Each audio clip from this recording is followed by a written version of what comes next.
Game of thrones वापस आ गया है, लेकिन बिल्कुल उस तरह नहीं जैसा आपने पहले देखा था।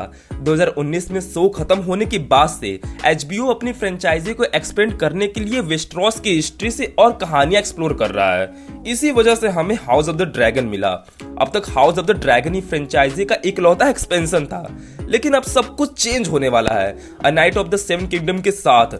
ये सिर्फ शोज की गिनती बढ़ाने वाला एक्सपेंशन नहीं है, बल्कि ये भी रिडिफाइन करेगा कि ये टीवी शोज कैसे हो सकते हैं और फ्रेंचाइजी को किस डायरेक्शन में ले जा सकते हैं। टिपिकली अगर आपने गेम ऑफ थ्रोन्स और हाउस ऑफ द ड्रैगन दोनों देखा है तो शायद आपको लगता होगा कि अ Knight of the seven kingdom से क्या एक्सपेक्ट करना है, लेकिन सबसे पहले उन सारी प्री कॉन्सेप्ट नोशन को साइड में रख दो। ये सीरीज जॉर्ज आर मार्टिन की the tell of Dunk and egg novels पर बेस्ड है। टोटल 3 स्टोरीज हैं और सीजन 1 पहली वाली अडॉप्ट करती है। इसका नाम है the hedge night. A Knight of the Seven kingdoms की कहानी सर डंकन द टॉल यानी डंक, जो इस स्टोरी में मेन नाइट है, और उसके एक यंग स्टूडेंट गंजे लड़के एक के अराउंड घूमती है। इस शो को इरा पार्कर ने मार्टिन के साथ मिलकर क्रिएट किया है। ये 6 एपिसोड सीरीज बाकी दोनों शोज से काफी डिफरेंट फील देती है, लेकिन वही इसकी सबसे बड़ी स्ट्रेंथ भी है। The Tales of Dunk and egg comparatively काफी लाइट और ब्रीजी स्टोरीज हैं। ये काफी छोटी हैं और इनमें कैरेक्टर्स और कॉम्प्लेक्स प्लॉट का ओवरलोड नहीं होता। बिल्कुल वैसे ही Knight of the Seven Kingdoms भी गेम ऑफ थ्रोन्स से काफी डिफरेंट फील देता है। ये सिर्फ 6 एपिसोड का है और हर एपिसोड लगभग 35 मिनट का है। यहाँ सेक्स और एक्सट्रीम वायलेंस से ज्यादा ह्यूमर और सिंपल स्टोरी टेलिंग पर फोकस किया गया है। साथ ही ये वेस्टेरोस का एक अलग साइड एक्सप्लोर करता है, सिर्फ जियोग्राफी के हिसाब से ही नहीं, बल्कि इस बार स्टोरी किन लोगों को फॉलो करती है उसके हिसाब से भी। नॉवल हाउसेस तो प्रेजेंट हैं, लेकिन मेन फोकस एक हेज नाइट पर है। जहां हाउस ऑफ द ड्रैगन ने गेम ऑफ थ्रोन्स का प्लेबुक फॉलो किया और काफी अच्छे से किया, वही अ Knight of the Seven kingdoms को एक फ्रेश वाइब देता है।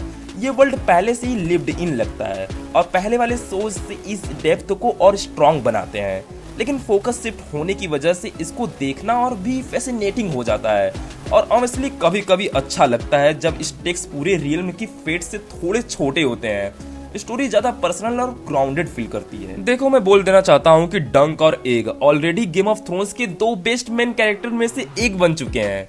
सीरीज का नाम भले ही A Knight of the Seven Kingdoms रखा गया हो, लेकिन इजिली इसका title The Tales of Dunk and Egg भी हो सकता था। ब्रांडिंग के हिसाब से शायद वो इतना स्ट्रॉन्ग ना लगता, लेकिन स्टोरी के कोर को परफेक्टली कैप्चर करता।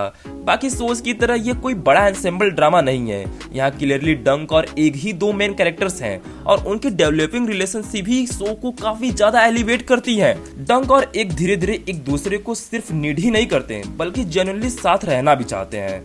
दोनों एक दूसरे से सीखते हैं, ग्रो करते हैं और इसी जर्नी में उनका बॉन्ड स्ट्रांग होता है। पीटर क्लैफरी और डेक्स्टर सोल एंसल के बीच की ब्रिलियंट केमिस्ट्री सीरीज को ह्यूमर, चार्म और सबसे इम्पोर्टेंट दिल देती है। इसी वजह से ये शो इमोशनली भी कनेक्ट करती है, सिर्फ फैंटेसी स्पेक्टिकल तक ही लिमिटेड नहीं रहती। पर्सनली मुझे ये सीरीज काफी पसंद आई और सच में काफी ज्यादा पसंद आई, लेकिन ये परफेक्ट नहीं है। वैसे भी कोई शो बिना फ्लॉज के मिलना रेयर ही होता है। यहाँ जो इश्यूज हैं वो ओवरऑल पिक्चर में छोटे हैं, लेकिन फिर भी नोटिसेबल हैं। सबसे पहला पॉइंट ह्यूमर का है। मोस्टली ह्यूमर काफी अच्छे से हैंडल किया गया है, लेकिन सीजन के सेकेंड हाफ में कुछ जगह ये थोड़ा ओवर हो गया है। कुछ सीन्स ऐसे लगे जो अननेसेसरी थे और उन्होंने ड्रामा का इम्पैक्ट थोड़ा कम कर दिया। कुछ मोमेंट्स अगर बिना एक्स्ट्रा जोक्स के होते तो इमोशनल वेट और स्ट्रांग फील होता। आखिर में मैं जाते जाते यही कहना चाहूंगा कि ये शो मुझे जेन्युइनली बहुत अच्छा लगा। वेस्टेरोस में वापस जाना और उसका एक अलग साइड एक्सप्लोर करना एक वंडरफुल एक्सपीरियंस है।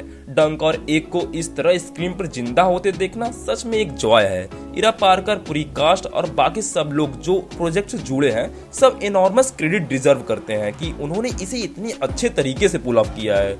यहाँ फ्रेंचाइजी का एक्सपेंशन तो है जो जरूरी भी था, लेकिन सब कुछ बुक्स और कैरेक्टर्स के टोन के साथ ट्रू फील होता है। और ऑब्वियसली ये देखकर रिलीफ मिलता है कि उन्होंने इसे जबरदस्ती ओवरली एपिक बनाने की कोशिश नहीं की, सिर्फ इसलिए कि बाकी फ्रेंचाइजी के स्किल से मैच करे।